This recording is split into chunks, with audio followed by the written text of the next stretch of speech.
where only 1 millijoule was deposited.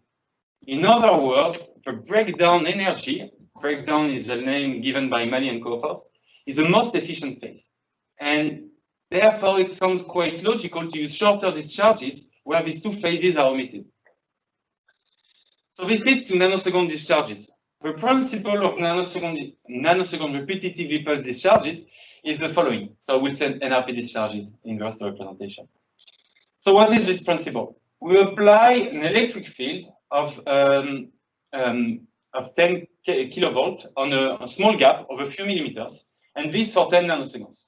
During this duration, the electron number density will sharply increase. Then we turn off the electric field, the electron number density slowly decreases, and we reignite the plasma at a frequency of 1 to 100,000 Kelvin, 1,000 Hertz. So thanks to this NRP discharges, we use only a low electrical power, but we have a high reactivity because the electron number density stays at a very high level. So these NRP discharges have been studied a lot in the temperature. And at the EM2C laboratory, 3 regimes of NRP discharges were identified and characterized. The first one is called the NRP corona. And this discharge is confined near one of the electrodes. Then if we increase a bit the voltage, we're going to go to a glow mode, the NRP glow, where the chemical effect is higher than in the corona mode. If we continue to increase the voltage, we go into a spark mode, an NRP spark, where we have an even stronger chemical effect and also some heating. A lot of studies have been dedicated to this last phase, the NRP spark. And I'd like to emphasize that this NRP spark was a non-equilibrium plasma, where, I remind, the electron temperature was much higher than the gas temperature. So, for instance, it was shown that thanks to a mechanism called ultrafaceting mechanism, electrons excited N2 to N2 excited states, and that these excited states collided with O2 to form atomic oxygen and increase the gas temperature. So it was shown in several publications that these NRP sparks could almost fully dissociate oxygen in air and increase the gas temperature by thousands of Kelvin in tens of nanoseconds. So we have dissociation of O2, increase of temperature. These non-equilibrium discharges can be potentially useful for plasma-assisted combustion. However, it was also demonstrated by several groups that nanosecond discharges can produce highly ionized plasmas. These papers showed that we could reach full ionization and thermal equilibrium. So this time, it means that at ambient condition, the electron number density could be as high as 10 to the 19 per cubic centimeter. And the electron temperature was now thermalized with the gas temperature at 30 to 70,000 kelvins, depending on the conditions. We call this regime the thermal spark, just to emphasize that it is at thermal equilibrium. And as you can see, with the increasing number of publications on the subject, there was a rising interest in the community. So the first question we can ask about this thermal spark is it really possible to get full ionization in 10 nanoseconds? Because sometime in conference, for instance, these results were challenged by the community. So are we really getting full ionization in 10 nanoseconds? Another question we can raise is, are we all observing the same thermal spark, or are there different types depending on the conditions? And finally, if this is real, what is the mechanism behind this full ionization? So to answer these problematics, we decided to follow the following objectives. The first one was more fundamental, and we wanted to characterize the nanosecond thermal spark. We wanted to find a pattern in the thermal spark formation, and also we'd like to explain the slow decay of electron number density, sometimes reported in the literature. We would also like to find a mechanism responsible for the full ionization and the thermalization of the thermal spark. Then, in parallel, we wanted to investigate NRP discharges for plasma-assisted combustion. So for that, based on our fundamental knowledge, we need to know first which type of discharge we are applying in our burner. Is it a non-thermal or a thermal spark? We want based on this, to know how we heat and cool the gas in plasma acid combustion, and why not simplifying the plasma flame interaction using NRP discharges. So this leads to my second part about the thermal spark formation. I'll first give an experimental characterization of a thermal spark with time and space resolved experiments. Then I'll describe a kinetic mechanism we built to describe a thermal spark. And finally, I'll give a comparison between the simulation and the experiments. And also, in the end, I will talk a bit about post-discharge. So on this slide, I will present a step-by-step imaging of a thermal spark from t equals 0 to 10 nanoseconds using 0.5 nanosecond gate and recording the entire emission of a discharge. And keep in mind that this intensity is in log scale. So we identified 5 stages. The first one is a partially ionized plasma, which covers the entire inter-electrode gap. This is a partially ionized plasma, and its emission is quite homogeneous along the gap. Then, suddenly, in less than 0.5 nanoseconds, filaments are formed first at the cathode and then at the anode. The intensity of these filaments is 1 or 2 orders of magnitude higher than the rest of the plasma. Then, in the following, these filaments propagate at a speed of 10 to 100,000 meters per second, and they merge, they form what we call a thermal spark.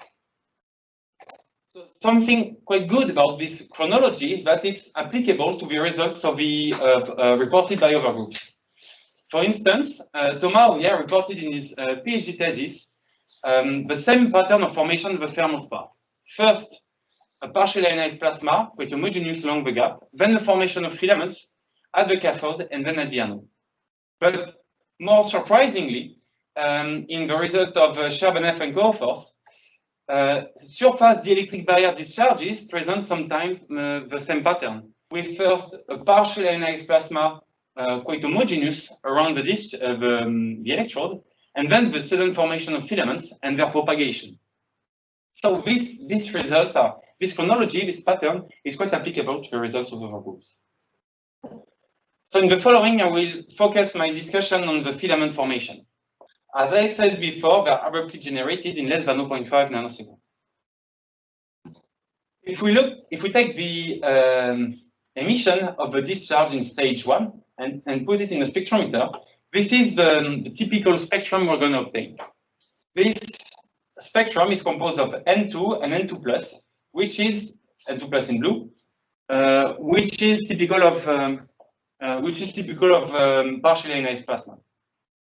Now we take the same emission from 1 nanosecond later, and on the same spectral window, you can see that everything has changed. The intensity is much higher, and the composition of the spectrum is completely different. We are now seeing electron continuum, and on top of that, N plus emission and O plus emission. And this emission spectrum is typical of fully ionized plasmas.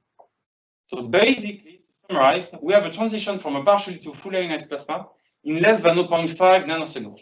This is very fast, and definitely it needs to be investigated. So therefore, we decided to measure the electron number density in the cathode region with a temporal resolution.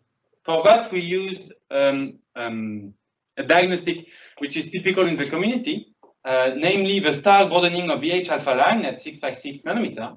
And to explain this diagnostic in a few words, the broader the line, the higher the electron number density in our plasma. But as I said before, this diagnostic was sometimes challenged in the community. Therefore, we decided to supplement the Stark H-alpha broadening with other methods to measure the electron number density. We recorded the emission of a plasma around 500 nanometer and used the star broadening of the N plus lines, N plus and O plus lines to get the electron number density. But also, we calibrated our spectrum and could get the electron number density using the continuum intensity of the electrons, sorry, the intensity of the continuous emission of the electrons. And also, we used the emission of the N plus and O plus lines to get their number density. what do we get? This is the electron number density as a function of time, measured by the H-alpha star grounding in these experimental conditions. You can see that the electron number density increases from 10 to the 16 up to 10 to the 19, and after the end of the pulse, slowly decreases. Now, if we compare this with the n plus n0 plus star broadening measurement, we obtain a reasonable agreement between the measurements. We compare that to the electron continuum measurements, and we also obtain a reasonable agreement between the three measurements. And finally, with the ions number density, we obtain an acceptable agreement between the measurements.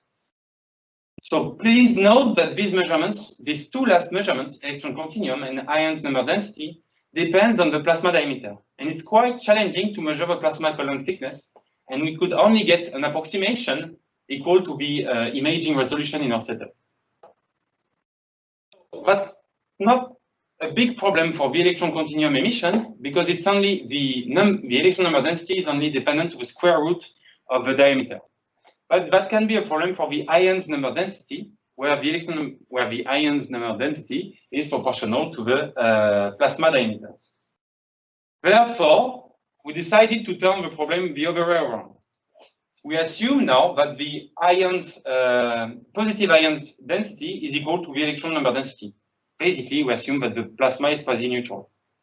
And then we rescale the green measurements to the blue one to find what is the diameter of the plasma as a function of time. So this is what we obtain, the discharge diameter in micrometers, in microns, as a function of time. So in the end, we obtain, thanks to these ionic line measurements, the diameter with a micrometric resolution, but also a sub-nanosecond resolution. You can see on this plot that the spark starts as a narrow filament, a very narrow filament of probably less than 5 microns. And then, but this diameter increases up to approximately 10 microns by the end of the pulse. But something interesting with this new diameter is that now we can correct the electron number density measured with the continuum using the diameter. So on this plot, there is with the hollow triangles the previous measurements, assuming a diameter of 15 microns, and now the new measurements with the field triangles. So this is the final comparison between our experimental results, and we're quite happy with the agreement.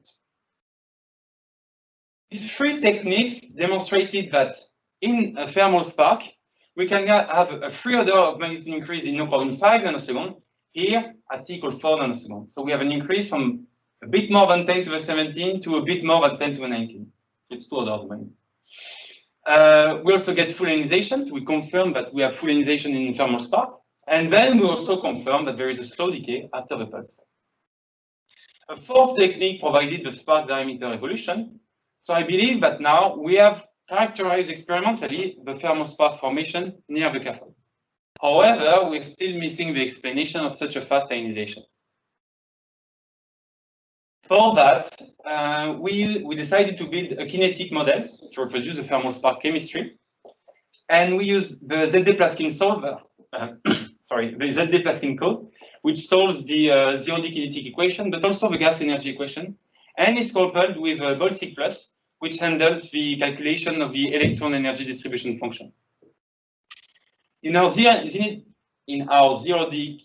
kinetic model, we use the work of Laux et al., where the essential chemistry of plasma is reproduced, and also the work of Popov, who investigated the quenching of N2 excited states by O and O2. So this is a typical ionization mechanism in any plasma kinetic mechanism in the literature. Here is the energy of the N2 excited states, so N2X ground and excited states. So we included the excitation to these states, but also the ionization by electron impact to N2 plus. As usual, we also included the dissociation of N2 to form N ground state, but also the excitation by electron impact to N metastable states and the ionization to N plus. It was suggested in the work of Sherbanov and co-authors that the ionization of N2B and N2C could dramatically accelerate the ionization of the speed of ionization of the thermal spark. Therefore, we decided to implement the ionization of all these states to N2 plus, but also to the excited states of N2 plus. Now I'm gonna show the results of this simulation. So let's go back to the experimental results. I remind you that we had agreement between the experiments, and now if I run the simulation using the including the N2 plus and 2 excited states ionization, I cannot reproduce the full ionization of the thermal spark. So we are still missing something.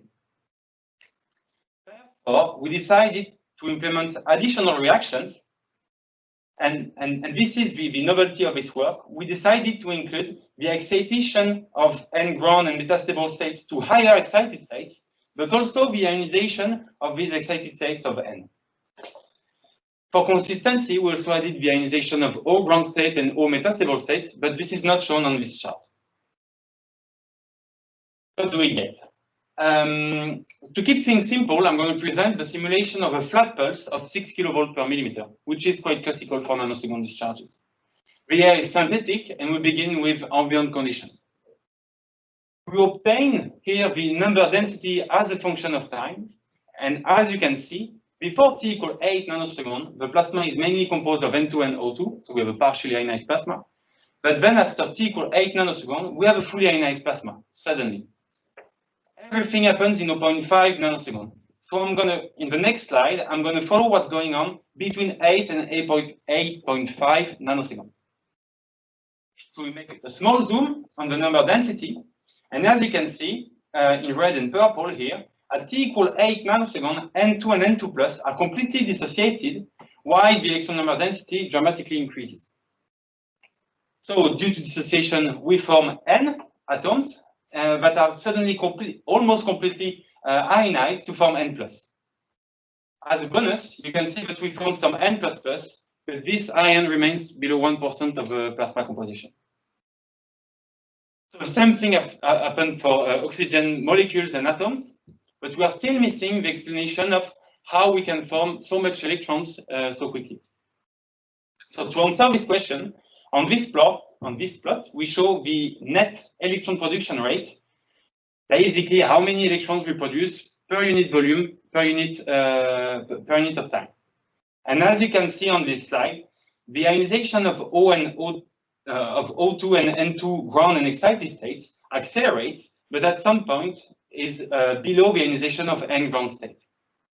Now, if I show the ionization of N metastable states at 2 and 3 EVs, we see that this ionization rate, this net electron production rate, is higher than the ionization of the ground state. And approximately the same order of magnitude is obtained if we show the ionization of the higher excited states. Just to emphasize a bit more that the high excited states are important, I show on this chart the number of electrons produced by each pathway, depending on the pathway. We obtain that the higher excited states of N produce most of the electron number density. This is log scale, and that this is followed by the ionization of N metastable states at 10 to the 19, and then long away the ionization of N ground state at 10 to the 18. And in the end, the ionization of N ground state is of the same order of magnitude than the ionization of N ground and excited, N2 ground and excited states. So really, this 0.5 nanosecond ionization is driven by the ionization of higher excited states of atomic nitrogen. So another important parameter in the thermal spark formation is the increase of the gas temperature. The same thing happened. Before t equals 8 nanoseconds, a partially ionized plasma with the electron temperature of 45,000 Kelvin is observed, and the gas temperature remains below 500 Kelvin. And suddenly, after t equals 8 nanoseconds, these two temperatures thermalize at 35,000 Kelvin. How can we explain such a fast increase of the temperature, of the gas temperature? So it could be ultra-fast heating mechanism. However, this mechanism has a typical time scale of 20 nanoseconds, And even if it was fast enough, the increase of temperature due to this is only of thousands of Kelvin. So this is not such a fascinating mechanism. Therefore, we decided to look to the electron-ion elastic collisions, which is usually neglected in the community. Why do we usually neglect this? It's because the electrons, which are very fast, are also very light. So they cannot give a lot of momentum of energy to the heavy ions during the collisions. However, if you increase the number density of the electrons, you're going to increase the frequency of collisions between electrons and ions, and therefore you might increase the gas temperature. To know if this can have an impact, we will follow this parameter, which is the electron-ion thermalization time, which will give an order of magnitude of the thermalization time between electrons and ions. So this parameter is shown here in blue, and we obtain that between this half nanosecond period, the thermalization time dramatically decreases below 1 nanosecond, which explains why the gas temperature increases so quickly. We also show now the thermalization time for electron and neutral due to electron and neutral elastic collisions, and we obtain that this number is well above 100 nanoseconds, so it's not responsible for the gas temperature increase. So in the end, we obtain that the electron-ion elastic collisions are responsible for this fast increase of the gas temperature. Go back to our experimental results. I remind you, this is the experimental results and the previous simulation, which could not reach full ionization, including the ionization of N2 excited states. Now, if we include the ionization of N atoms excited states, let's see what we obtain. Well, we obtain good agreement. In the beginning, we obtained the same results, but suddenly the simulation, the ionization accelerates, especially this sharp increase at equal 4 nanoseconds, and then reach the full ionization at a bit more than 10 to the 19. So this agreement gives strong support that we found the explanation of the thermal spark formation.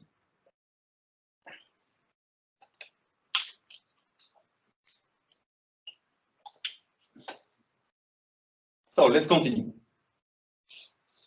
So we found we could explain the history of formation of the thermal spark, these three first stages. The fourth stage remains to be explained.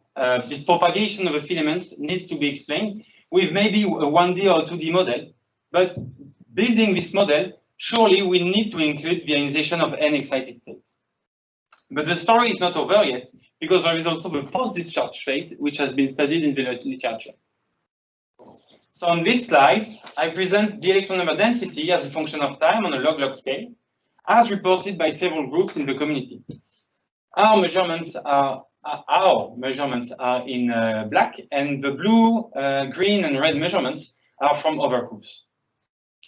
These decays are quite similar, depending on the conditions, but quite similar. But several origins of this decay were proposed in the literature, namely the free body recombination of electrons, but also the isentropic expansion of the plasma. So isentropic expansion is dictated by this law. Basically, because we have an expansion of the plasma volume, the electron number density will decrease. And if this is driving the decay of electron number density, in a log-log scale, the temperature of electrons should be in a single line with the electron number density.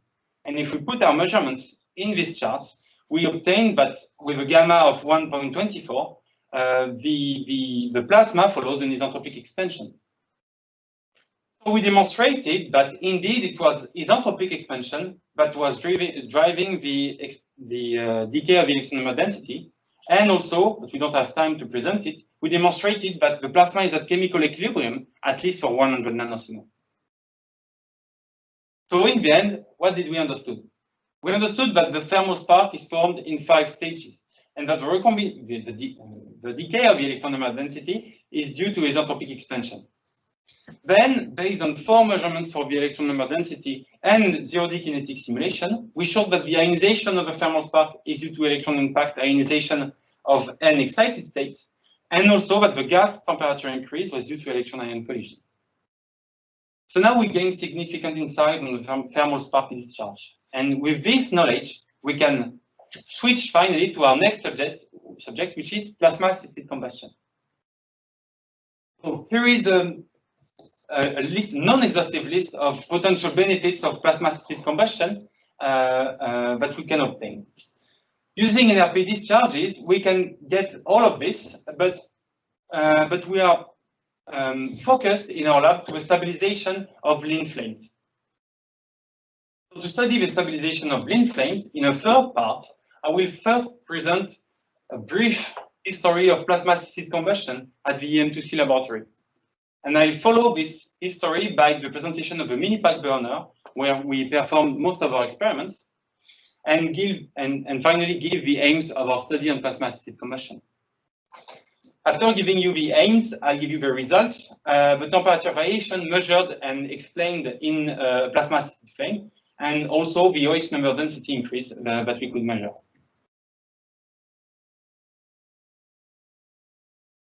Okay, so it's been a long time since the introduction, and I remind you that we want to take advantage of non-equilibrium plasmas to improve combustion process.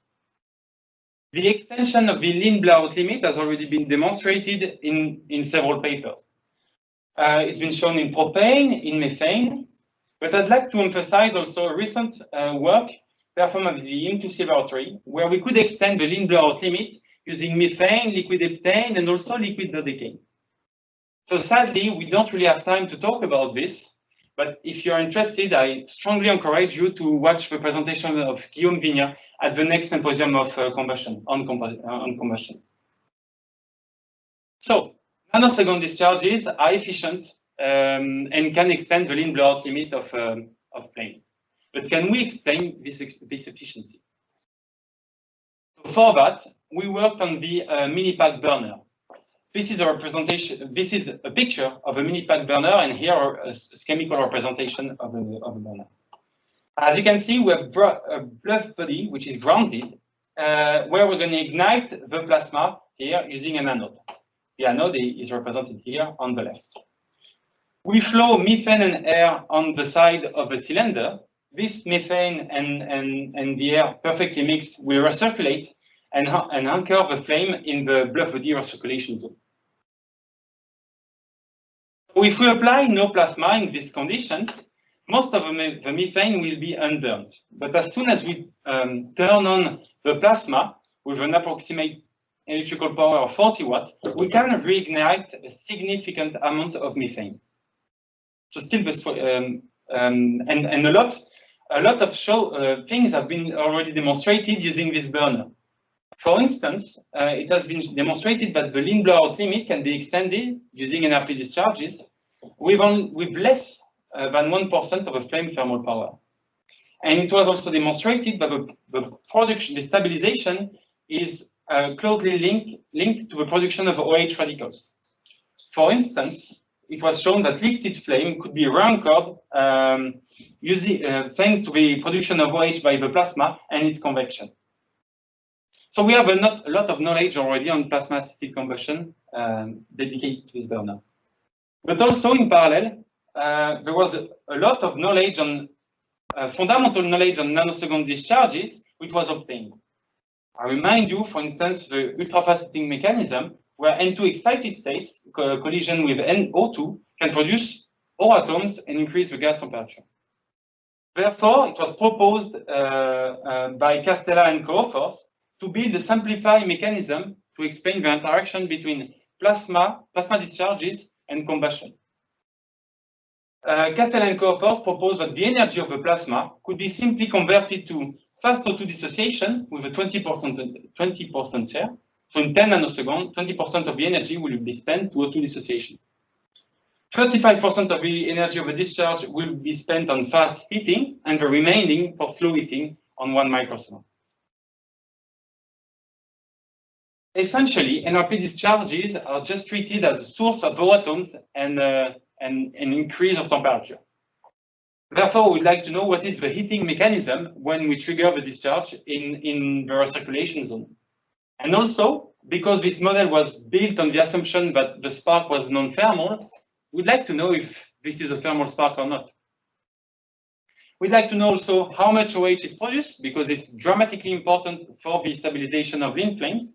And finally, can we show if yes or no the model of Castella and co-authors is correct? We also wanted to know what is the number density of excited species of electrons, but sadly we won't have time to talk about it. So first question, what is the heating mechanism? So for that, we use optical emission spectroscopy. The principle is very simple. We're going to record the emission of the plasma in this zone. So this is a zoom. We obtain the plasma emission here, and we record it with spatial and temporal resolution, the emission of the plasma. Put that in a spectrometer, and we obtain the emission of the plasma, in this case around 336 nanometers. This spectrum is, these lines are due to the second positive system of N2. And fitting this emission using spec air, we obtain the rotational temperature of the plasma. The rotational temperature of the plasma is in a good approximation equal to the gas temperature, so we obtain the gas temperature. So we can answer, we will answer what is the heating mechanism, measuring the evolution of the temperature in the minipack burner. But already we also have an answer for one of our questions. Because this N2C emission, the second positive system, this N2C emission is typical of non-thermal sparks. So basically, we have a non-thermal spark in the minipack burner. So already one question answered. And as I said, we have the spatial and temporal resolution on the gas temperature. This is what we obtain. So on the left here, the rotational temperature as a function of the position. And with this animation, you can see that the gas temperature increases when we apply the nanosecond pulse. So I'm going to focus on the at t equal 2 nanoseconds and t equal 18 nanoseconds, because this is the beginning and the end of the discharge. We show that first, in the middle of the gap, the gas temperature increases by only 200 kelvins, from 3000 to 3200. And this, I'm not going to spend much time on it, but can be explained by the ultrafast heating mechanism. However, near the electrodes, we obtain that the gas temperature increases from 2000 Kelvin to 3000 and a bit above near the cathode. And this we cannot explain with the ultrafast heating mechanism.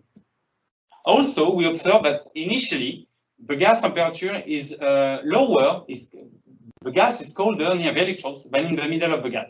And we'd like to know why. So can we explain the initial gas temperature and why is it increasing so quickly? So first, the initial gas temperature. It was demonstrated experimentally with the work of Sergei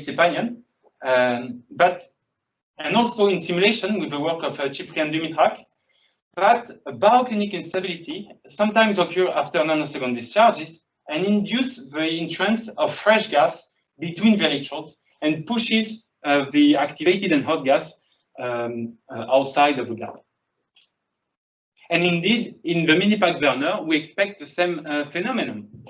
I showed here with these cyan arrows how can gas enter the plasma and push in the middle the activated medium.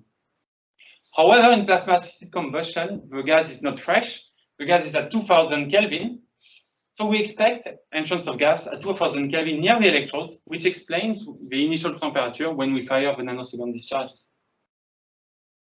Now the increase of the gas temperature. We see that the gas temperature increases by more than 1000 Kelvin. This is too high for ultrafast heating mechanism. But we also measured in parallel the electron number density in the plasma. As you can see here in this plot, the electron number density in the middle of the gap remains around 10 to the 15 per cubic centimeter. But near the electrodes, the electron number density can be as high as 10 to the 16. So let's go back to the electron-ion collisions. If we assume that the ions number density is equal to the electron number density, and that the electron temperature is at 30,000 kelvins, we obtain a typical thermalization time of 20 nanoseconds. This means that we cannot neglect anymore electron-ion elastic collisions, and that this process can heat the gas. So what did we obtain?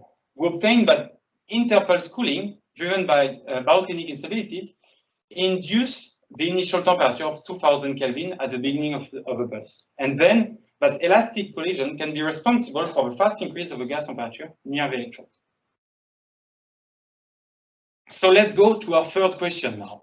How much OH is produced in the plasma-assisted flame?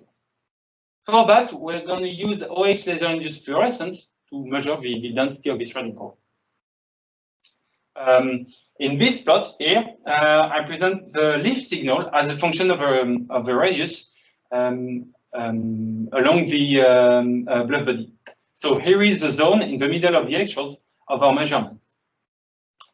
When we perform just the flame without the plasma, when we run the flame without the plasma, we obtain a maximum OH number density near the edge of the flame, as expected. But as soon as we turn on the first pulse in plasma-assisted combustion, we see an increase of the OH number density in the middle, where the plasma is located. Now, if we perform the same measurement after the second pulse, we see the increase, the OH number density continue to increase, and the same thing after the third and the 10th pulse. We demonstrated that OH radicals are produced by the NRP discharges, as expected, and that we can obtain up to a threefold increase in OH number density in the middle of the gap.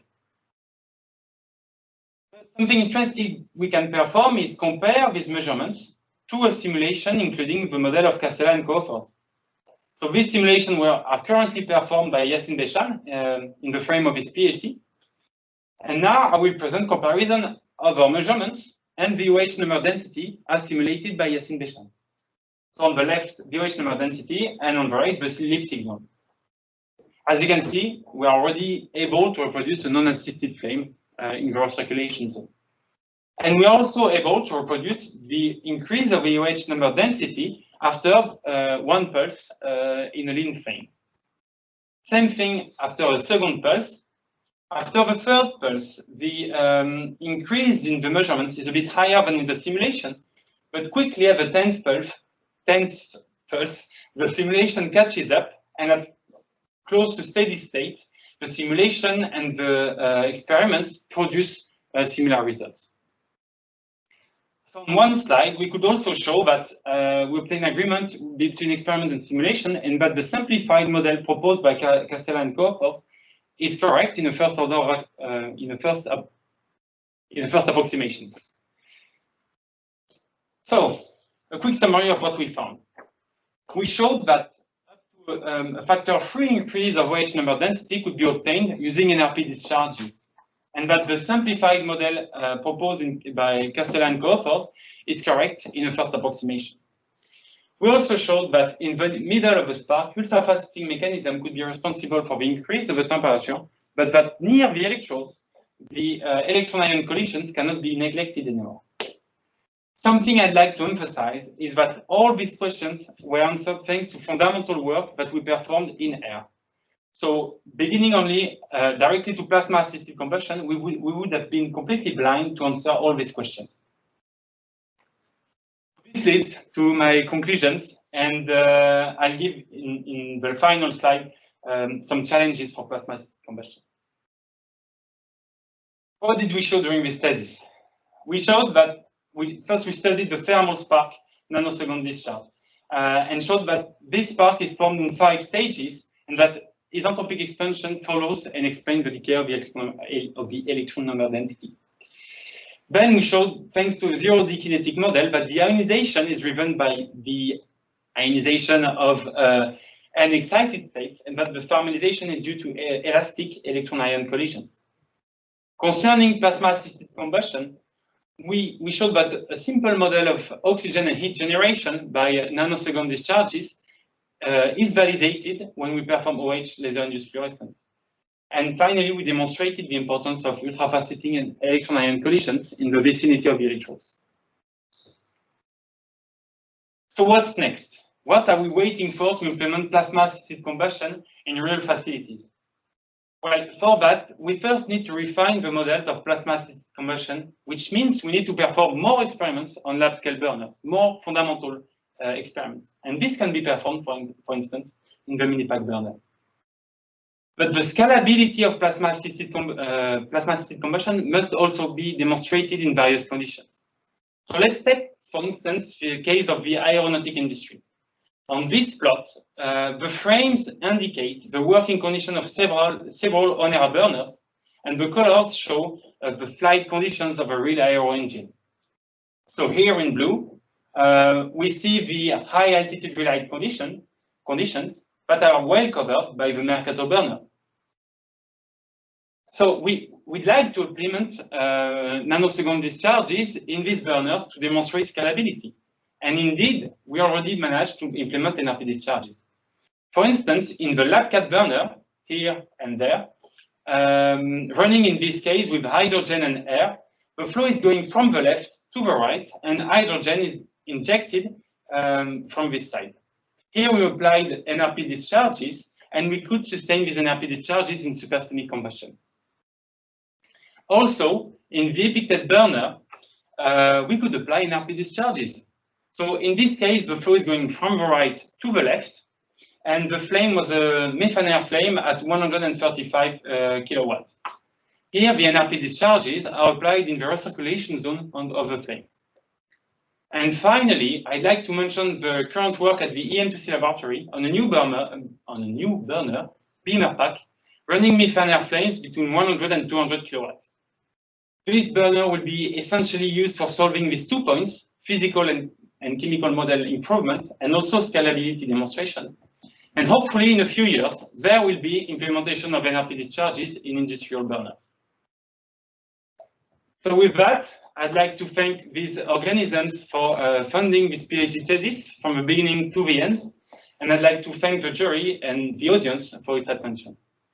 Thank you.